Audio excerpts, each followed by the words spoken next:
anak-anak kelas 4. Assalamualaikum warahmatullahi wabarakatuh.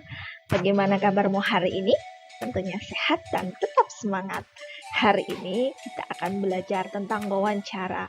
Dalam wawancara ini, kalian nanti akan mengenal pengertian wawancara, kemudian langkah-langkah dalam wawancara, dan cara membuat daftar pertanyaan untuk wawancara.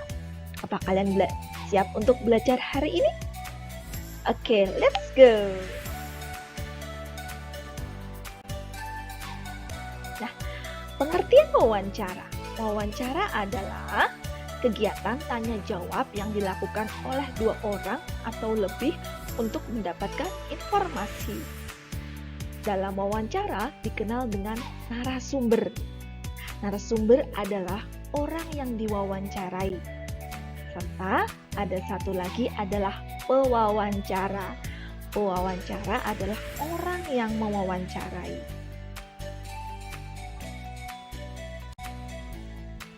Nah, langkah-langkah dalam wawancara.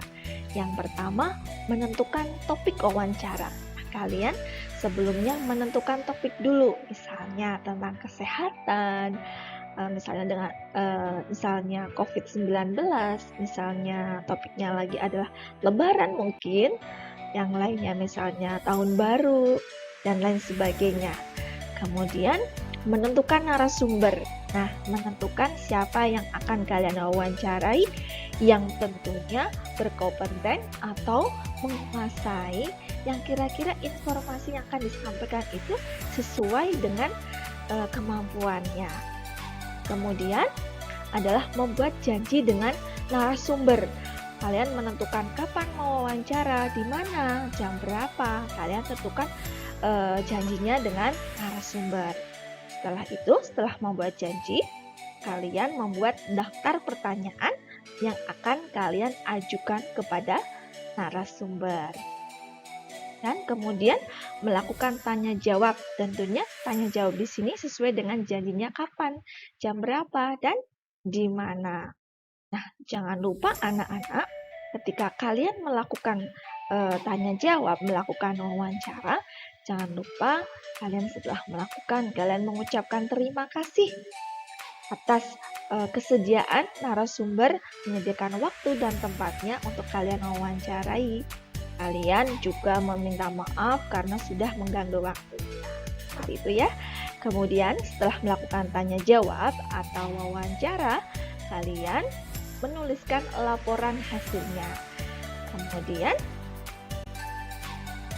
membuat daftar pertanyaan. Nah, ini penting akan kalian lakukan ketika kalian akan melakukan wawancara. Nah, bagaimana cara membuat daftar pertanyaan? Tentunya kalian sudah mengenal kata tanya ya. Kalian sudah mengenal ini di kelas sebelumnya.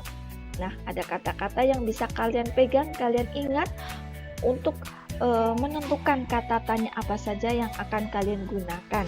Ya, kata tanya itu kalian bisa mengenalnya dengan kata adik Simba. Nah, adik Simba itu apa saja sih? A-nya adalah apa? Kemudian D-nya adalah di mana? Kemudian K-nya adalah kapan, kemudian C-nya adalah siapa, kemudian M-nya adalah mengapa.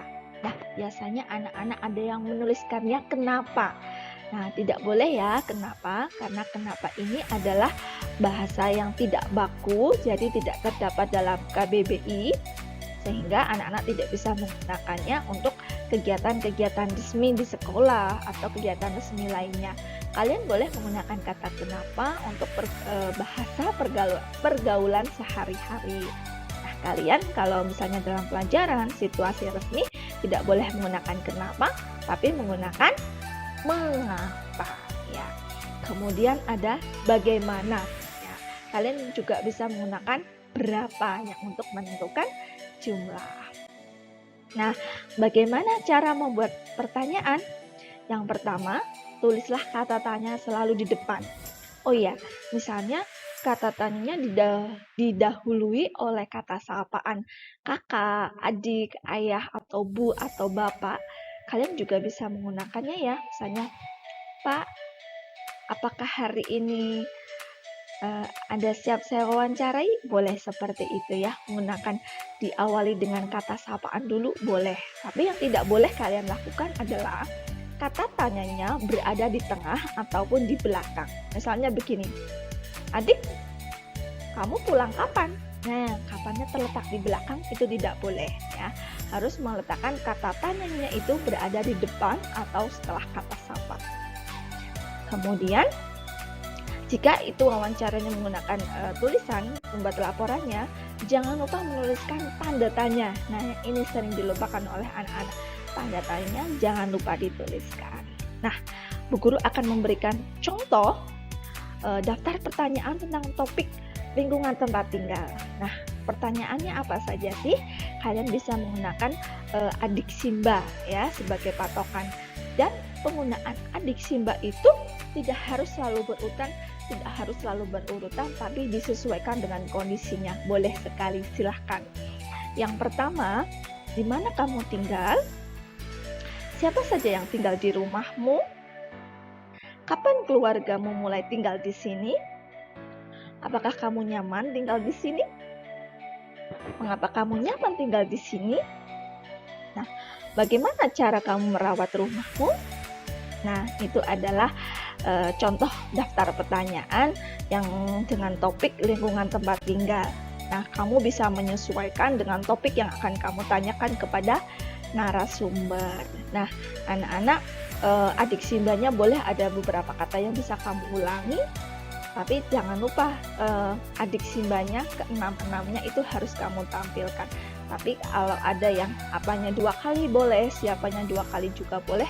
Yang penting 6 dulu sudah kamu lakukan. Seperti itu ya anak-anak ya. Selamat belajar, salam sehat, dan salam semangat. Wassalamualaikum warahmatullahi wabarakatuh. Dadah!